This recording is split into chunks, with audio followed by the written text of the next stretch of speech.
This is the audiobook chapters of Aeon and Aarav, written by Aeon for her commonplace book, The Miscellany of Aeon. Check the description for a link to Aeon's Substack for updates and more.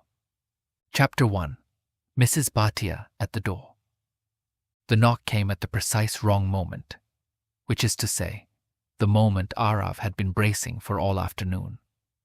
He was standing in the hallway adjusting his tie in the narrow mirror by the coat rack, the one Imran had mocked him for hanging at poet height. His driver would be downstairs in 11 minutes. The Mumbai board call had run long. He had not eaten. He had, in the pocket of his overcoat, the little leather notebook and a half-finished couplet that had been bothering him since Tuesday. The knock came again. 3 sharp raps, the kind that belonged to someone who had made a career of not being ignored. Aarav closed his eyes briefly. Subah hone ko hai, aur tu abhi yahin khada hai. Dawn is about to break, and you are still standing here. He exhaled through his nose, straightened the knot of his tie one last time, and opened the door. Mrs. Bhatia stood on the landing in a camel coat that probably cost more than his driver's monthly salary, a silk scarf knotted with the architectural precision of a woman who did not leave such things to chance. She was shorter than he remembered. The shortness did nothing to reduce her. Mrs. Bhatia. He inclined his head, a small courteous bow that his grandmother had trained into him before he could read. What an... He hesitated on the word unexpected, recognizing the lie in time to soften it.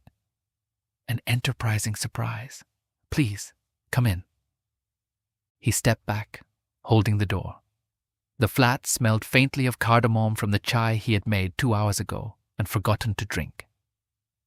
On the console table, his phone sat face down, still warm, he suspected, from her 3 missed calls. I was about to leave for a meeting in Mayfair, he said, with the specific gentleness he reserved for people he could not escape. But I have a few minutes. May I offer you tea? Or... A glance at the clock above the doorway. Perhaps we speak here, so I don't keep you standing longer than necessary. He did not sit. He did not invite her further in than the hallway. These were small sovereignties, and he intended to keep them. Mrs. Bhatia understood this reluctance. She had seen it often before, but she was paid to push forward. Another meeting, she said, acknowledging she had heard him, but there was some doubt. I do understand your schedule must be busy. It is a good quality, in most cases. She turned to face him. I have been told your schedule was mostly clear tomorrow, but I haven't gotten confirmation to nail down a time. You're free at 3 p.m. It was a very strict only challenge me if you are planning to be dead sort of tone. Claridge's, tea. Short instructions, as if telling a dog to sit, mostly so she was heard clearly, so he couldn't say. Later he got confused. Aarav did not answer immediately. He had learned, over 40 years and 14 matchmakers, that silence was a kind of negotiation, and that people like Mrs. Bhatia mistook quickness for compliance. He let the pause sit long enough to register as deliberate, long enough that she would know he had heard her fully and was choosing what to do with it. Claridge's, he repeated, as though tasting the word for accuracy. A small, private smile touched the corner of his mouth, there and gone. 3 o'clock. He reached for the slim diary on the console table, leather worn at the corners, his father's habit inherited along with the fountain pen, and opened it not because he needed to check, but because the gesture bought him another breath. Tomorrow's page showed a 2:30 with the lighting consultant and a 5 with the F&B director. The 3 o'clock window was, irritatingly, real. "You are better informed about my schedule than my own assistant," he said mildly, closing the diary. "I shall have to have a word with someone." He looked up at her then, and the warmth in his face was genuine, even if the compliance was not. Mrs. Bhatia was, after all, doing her job, and doing it, he had to admit, with the professional ruthlessness that had made her the most respected woman in her trade. One did not resent a surgeon for the knife. "I will be there," he said, "at 3, at Claridge's." A beat. "But I would like to know something of the young woman before tomorrow, Mrs. Bhatia. Not a biodata. I've read enough biodatas to paper a small room. Something." He searched for the word, found it in Urdu first, and translated on the fly. "Something true about her. One thing. Whatever you think matters most. So that I arrive as a person meeting a person, and not as a resume meeting a resume." He said it gently, but he said it. "Humor an old romantic," he added, the self-deprecation arriving just in time to soften the request. "My mother will tell you it is my worst quality. I happen to think it is my only one." Mrs. Bhatia tilted her head back, having been ready to recite biodata, as that was usually what was requested. Age, height, career, origins? The usual things single people wanted to know. She paused, considering the question. "What is more real than wanting to get married and wanting children?" she asked. "It is usually true of the clients I take on. The rest is a preference." She focused on him. "Some just happen to be far more picky. But if you have a preference, I try to make sure who I bring matches, as close as what is available. Of course, if you don't actually tell me, I can't help you. It certainly helps if one answers the phone so I can ask."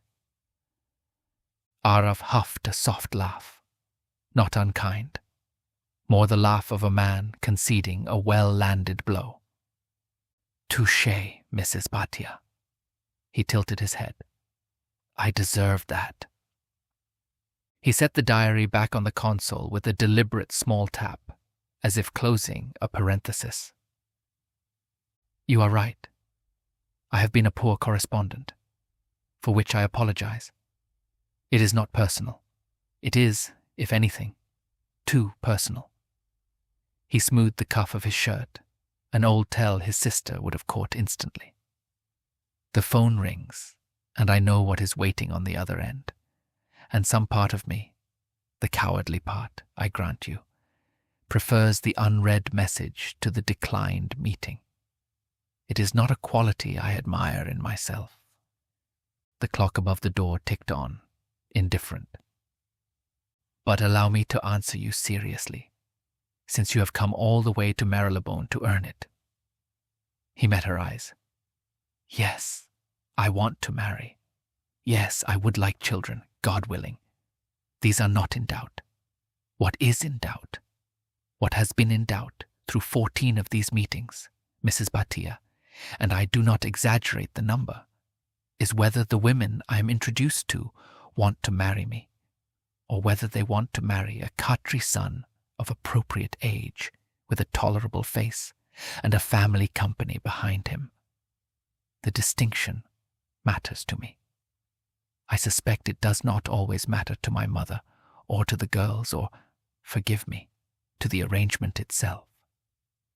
He paused. The honesty had slipped out further than he intended. He reined it in.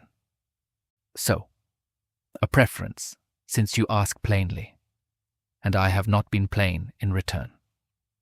He considered. "Someone who reads, not to impress anyone, reads because she cannot help it. That is the one thing. Everything else I can be flexible about. Height, horoscope, the caste calculus my aunts care for. I leave to my mother's spreadsheets." A small, dry smile. "Tomorrow, 3 o'clock, Claridge's.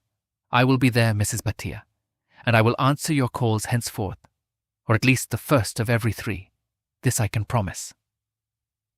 Mrs. Bhatia nodded. It was likely the best answer she could get. "Was that so hard?" she asked. "I don't want to mention again how it gets harder to find what you want when you aren't bothering to look, and not everyone gets someone helping as best as they can. I am not Tinder, throwing you random people who will not make you at all happy. Reading is certainly something I can look for in my files." She turned from him, heading to the door. "I won't keep you. If you have any more preferences, anything, let me know." "I will," Aarav said, and to his mild surprise, meant it. He moved past her to the door, opened it with the small automatic courtesy that had been drilled into him before he could reach the handle on his own, and stepped aside. "Thank you, Mrs. Bhatia, genuinely, for the persistence and for coming in person." A beat. It is harder to disregard a woman on one's doorstep than a phone screen.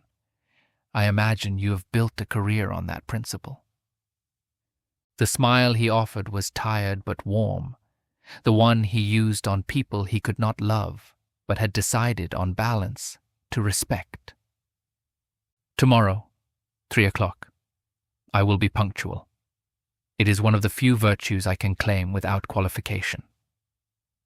He inclined his head again, that small inherited bow. Safe journey home. He waited until she had reached the top of the stairs before he closed the door, slowly, so the latch would not sound like dismissal. Then he stood for a moment in the hallway, one hand still on the doorknob, and exhaled a breath he had been holding longer than he realized. Pandra, he thought, 15. The number sat in his chest like a small, cold stone.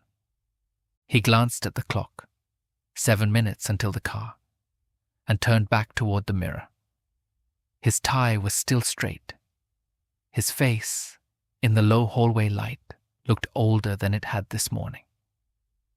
He reached into the pocket of his overcoat, touched the leather notebook there, as one might touch a talisman, and let his hand fall.